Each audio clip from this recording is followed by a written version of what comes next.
Namaste. You are watching reformstory.com, an unique and unbiased media channel. Hello.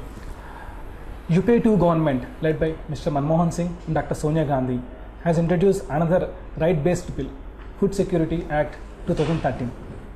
It was already passed by Loksatta.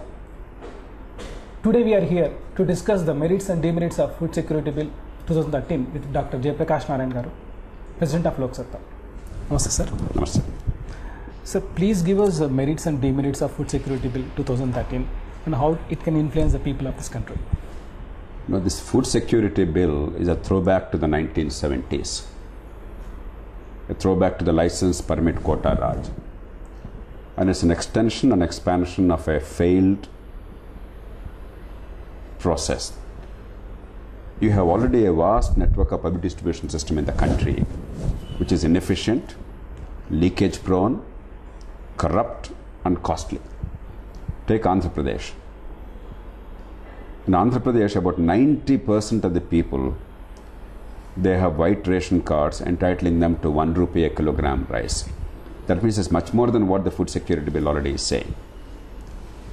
About 40% of this rice, at least, is disposed of in the open market, in the black market. And then the millers buy it and it's recycled to the FCI in the form of procurement. Typically what should happen is the farmers sell to the millers, farmers or traders sell to the millers, millers then mill it and then in the form of rice they sell it to FCI. The FCI then stores it and then distributes in all states through the state agencies. And there's a price differential between what the FCI purchases and what the FCI sells. And that is the subsidy. And that subsidy today is about 80,000 crores. 40% of this rice is plowed back to the FCI illegally. In other words, Government of India is paying double or triple or 4 times quadruple subsidy on the same quantity of rice. Public money is squandered and a lot of private people are making abnormal and illegal profits. And there is phenomenal corruption among politicians, among bureaucrats, among vigilance and other officials, and of course among traders. One fair price shop dealer in Hyderabad city, if you want to appoint a dealer, it costs about 3 lakh rupees. Now, officially, fair price shop dealers, they hardly have any kind of a margin, and the margins they are allowed is much less than the cost they incur, the wastage, the cost of handling and distribution, so on and so forth. And yet, to become a fair price shop dealer, they are paying a 3 lakh rupees bribe, and the officials are collecting that money. Why? Because of the black market. And instead of finding another way of helping the truly poor, the government sought to continue and expand a failed, a corrupt, and a wasteful public distribution system. The second problem with this bill is the number of poor who are actually starving. Authentic statistics, including the National Sample Survey statistics, they indicate about 2.5 to 5% of people are absolutely poor in this country. They don't have enough money to even buy food grains, and therefore many of them are under conditions of semi-starvation. There's no doubt about it. Then good sense demands that you focus on those 2.5 or 5 or even 10% of people so that real help is given to them. Instead, by trying to give it to 70% or 80% people, you are actually making sure that the people who genuinely deserve it, they are not paid any special attention. They are going to lose out. Because the problem of PDS in the country, apart from leakage and corruption, is targeting.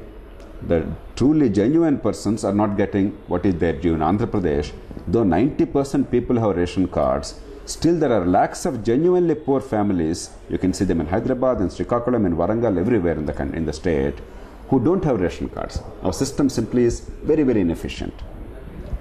The next problem is, even if you want to give some support, and certainly 5 to 10% people deserve support, that support should not be in the form of PDS rice. Because in India, food markets work very well. From Kashmir to Kanyakumari, Guwahati to Ganganagar, the food grains market is working, and everywhere food grains are available if you can buy them. The problem is not availability locally, the problem is not distribution, the problem is purchasing capacity. Can the poor people really afford to buy it in the open market? That is a challenge. And therefore, the answer does not lie in expanding a corrupt and inefficient public distribution system. It lies in identifying the genuinely poor and transferring cash to them, not necessarily in the form of money, but in the form of food stamps. So they will buy from the market the food at subsidized prices or even free. In fact, I would say for the people who are really on the verge of starvation, let's give it free, but in the form of food stamps. Then they will actually get it, and you will not go through this inefficient and corrupt system. The market will find the solution, and food stamps will ensure that they have the purchasing power. Then there is this question of the people who are starving. What kind of starvation is it? Most of the truly starving people, they are not starved of calories, they are starved of protein. And therefore the answer actually is in protein, pulses. Now, the government simply is offering more and more food grains. If you say pulses, they'll say tomorrow we'll also start a pulses distribution program. If day after tomorrow you'll tell them oilseeds, they'll say we'll start an oilseed distribution program. This is a mockery. This is a mockery of governance. This is a terrible way of doing things, and this is going to cost, for this inefficiency and corruption, 130,000 crores, 1,30,000 crores, when already the fiscal deficit of Government of India is more than 5%, and that of all the states and Government of India put together is nearly 10% of the GDP. And this is at a time when we have enormous crisis in the farm sector. This will depress the farm prices without benefiting the poor, and therefore cause more poverty, not less poverty. Because this whole massive license permit raj and this corruption and this deliberate depression of the farm sector prices will only undermine the incomes in rural areas. It will not end poverty. The only way you can end poverty is by creating jobs, education to everybody irrespective of caste and economic status, quality education and skills, jobs and incomes. That is how poverty will end. China has created 200 million jobs, 20 crore jobs in the past 20 years in manufacturing sector. There is real hard jobs. India created just 2 million jobs, 1% of China's jobs. Ours is jobless growth. The only way to end poverty is creating jobs and giving them income, not giving them doles and converting them into beggars. And where we have to give support, the support should not be in this form. It should be in the form of cash transfer, in the form of food stamps. This is about the worst possible way to intervene. Our politicians have lost all sense of imagination and real commitment to end either poverty or corruption. They want to perpetuate poverty, they want to promote corruption.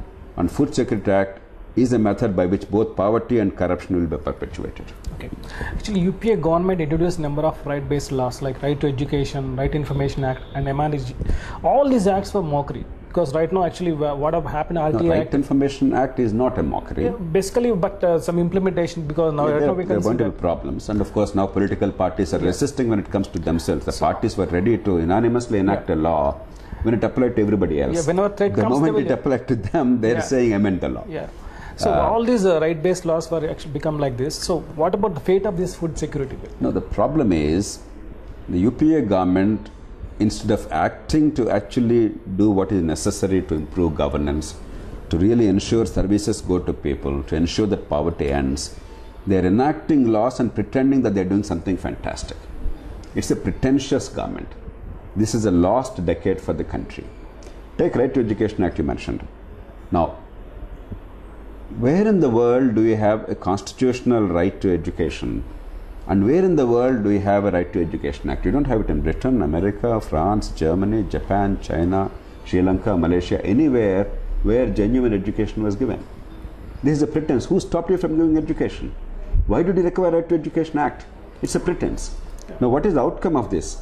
India is now 73rd out of 74 countries in educational outcomes at the age of 15.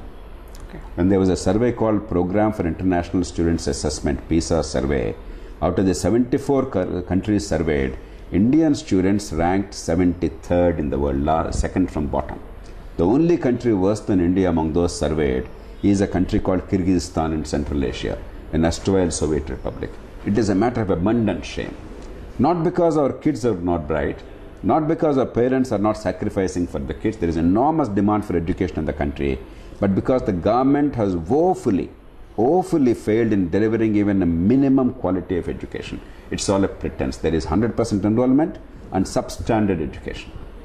Similarly, Employment Guarantee Act is a temporary support to put some money into the poor people's pockets so that they don't starve.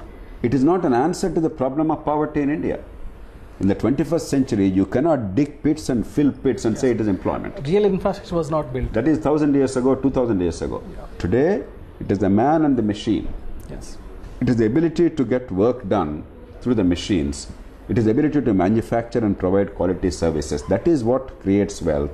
That is what gives jobs. That is what gives income to the poor people. Now, instead of that, what should be a safety net in times of crisis, they made it a universal program across the country. They are pretending it's a great boon to the poor. Poverty continues. They only get the votes. Yeah. So all these are merely vote bank programs without actually changing the condition of India. China, as I said, created 20 crore jobs, hard jobs in manufacturing sector. How? Infrastructure, water, power, and land, quality land with adequate other infrastructure development. That's provided to entrepreneurs. Then skilled labor, then credit, then generally an inviting environment where people can invest and take risks. And then a system where there are no export bottlenecks. And China became a great export giant and a great manufacturing giant. It's the world's largest manufacturer. Yeah. It's the world's largest exporter. It is the world's largest reservoir of dollar currency. Yeah. Look at India. For a large economy, we are the smallest manufacturer, we are the smallest exporter, yeah, and our rupee is on the run, and we are in short of dollars. Yeah. What does it mean? And how many jobs have we created? We created 20 lakh new jobs in the manufacturing sector in 20 years. Despite 7 or 8% growth for most of these 10-15 years, we have seen hardly any jobs. Millions of young people. India has the largest number of young people in the working age in the world. We call it a demographic dividend. Tens of millions of young people are there, starving, hungry. They want a job. They have good health. They are passionate to work. They want the dignity of earning their own livelihood.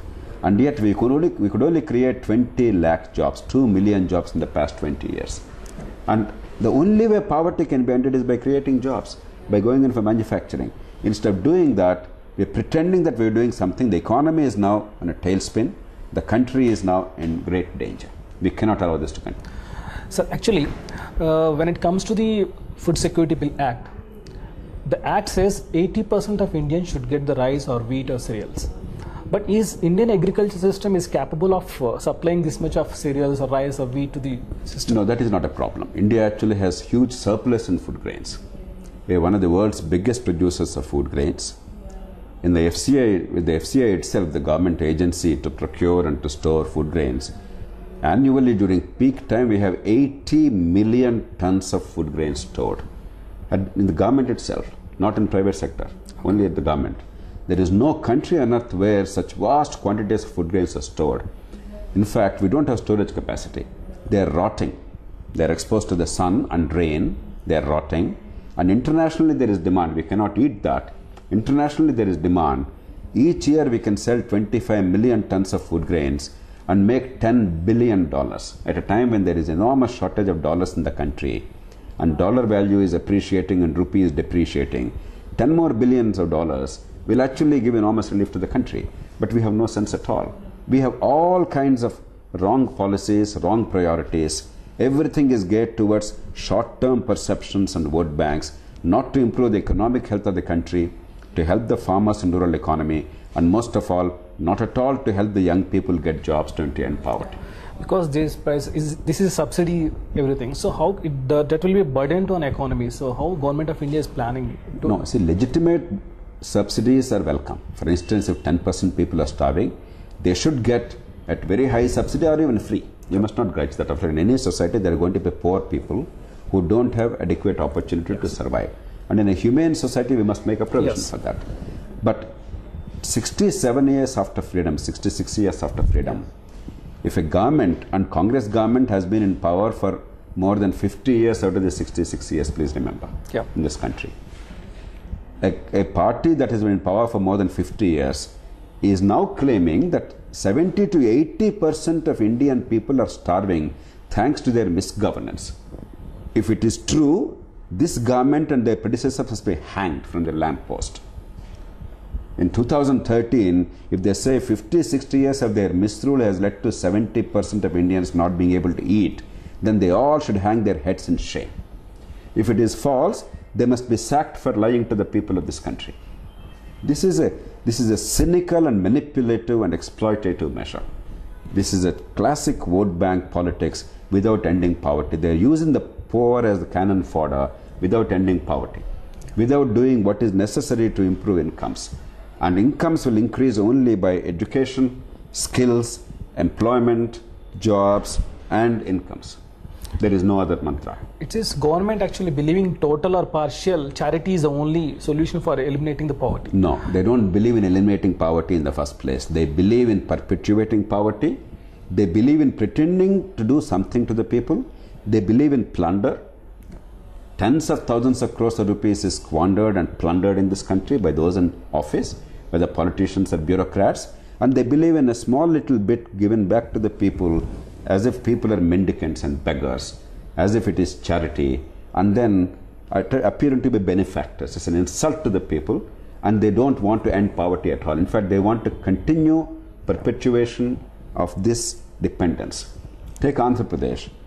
More than 20,000 crores is the revenue raised by the state government on liquor distribution alone.